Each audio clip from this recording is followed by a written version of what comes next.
Have you ever felt like you've lost everything in your marriage? Join me as we tackle the challenge of staying true to myself while navigating the ups and downs of marriage.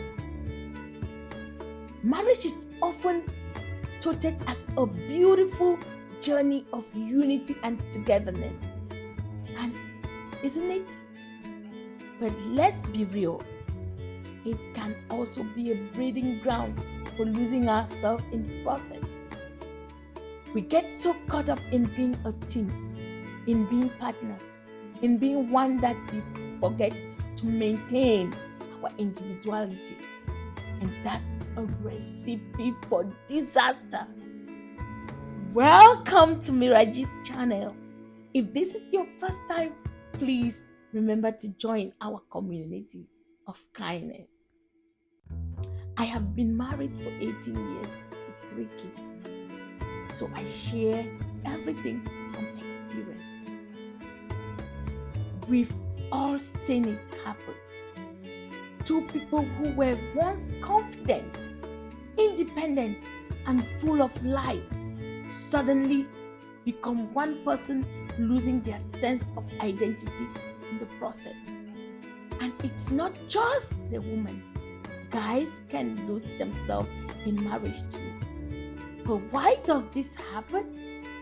Well, that's what we are going to explore today. Stay till the end, people. You're gonna enjoy it. When we get married, we all feel like we need to compromise on everything, from what to eat for dinner to whose turn it is to do dishes. And we don't get me wrong, compromise is essential in any relationship. But when we compromise too much, we start to lose ourselves in the process. We forget what we want, what we need, and what makes us happy. We start to define ourselves solely by our relationship, and that's when the trouble begins. We also stop doing things we love because our partner doesn't love them. Maybe you were an avid hiker, but your partner hates the outdoors, so you stop hiking altogether. Or maybe you love reading books, but your partner would rather watch TV, so you stop reading. You get the idea, right? We start to mold ourselves into what we think our partner wants us to be, rather than staying true to who we are. I've seen people give up their passion projects, their hobbies, their friends, and even their sense of style just to fit in with their partner. And it's not just the small thing, it's the big things too. People change their values, their benefits, and even their goals to accommodate their partner. And before you know it, they are a shell of their former self. So how do we stay true to ourselves in marriage? Well, the first thing we need to do is to set boundaries. And I know what you're thinking.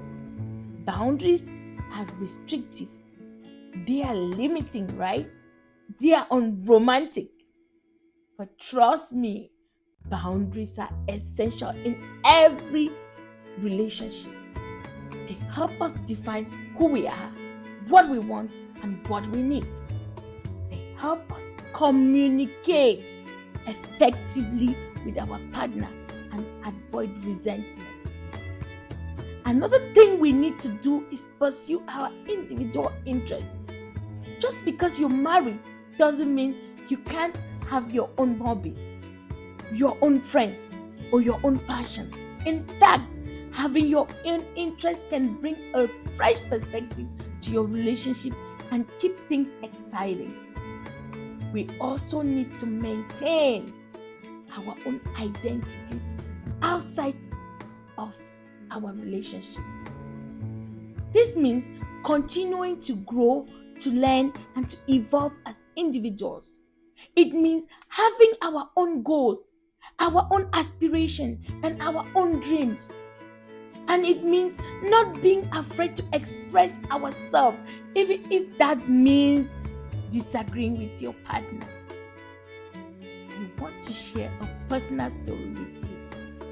When I first got married, I was so caught up in being a good wife, in being a good partner, that I lost myself in the process.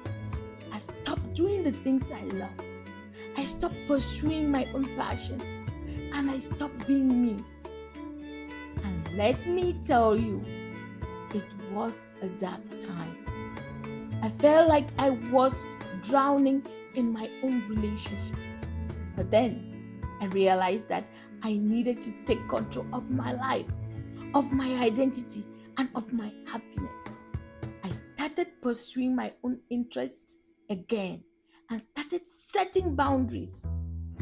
Yes, and I started being me. And you know what? My relationship improved dramatically. In fact, reclaiming my identity not only saved my relationship, but also saved me. It gave me a sense of purpose, a sense of direction, and a sense of self-worth. I know it can do the same for you. In conclusion, staying true to ourselves in marriage is essential for a healthy, happy, and fulfilling relationship. It's not about being selfish or individualistic. It's about being whole, being authentic, and being the best version of ourselves. And when we do that, we bring our best selves to our relationship. And that's when the magic happens. So, what's your experience being like? Have you struggled with maintaining your individuality in your marriage? Share your stories, your struggles, and your triumph in the comments below. And if you haven't already, be sure to hit the subscribe button so you can stay up to date on all my latest relationship tips and advice. Also, click on the link below on related videos. See you.